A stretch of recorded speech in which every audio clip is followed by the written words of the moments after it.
अस्सलामुअलैकुम।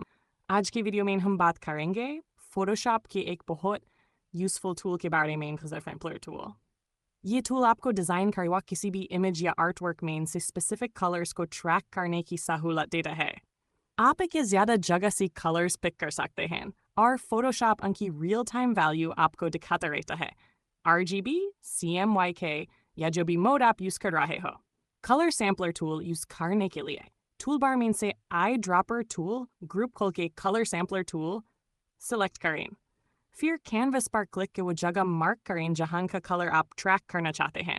आप एक डिज़ाइन में मैक्स 10 सैम्पल पॉइंट्स ले सकते हैं। हर पॉइंट के साथ आपको इन्फो पैनल में उस कलर की एग्जैक्ट वैल्यू मिलेगी, जो कलर करेक्शन, ब्रांडिंग या मैचिंग के लिए बहुत हेल्पफुल होती है।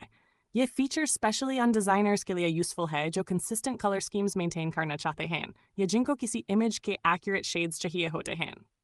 तो दोस्तन, अब फोटोशॉप में कलर ट्रैकिंग हो गया है ईजी और स्मार्ट। अगर वीडियो पसंद आए तो लाइक, शेयर और सब्सक्राइब करना न भूलें। मिलते हैं अगले डिज़ाइन ट्यूटोरियल में, डिज़ाइन चेस्ट के साथ।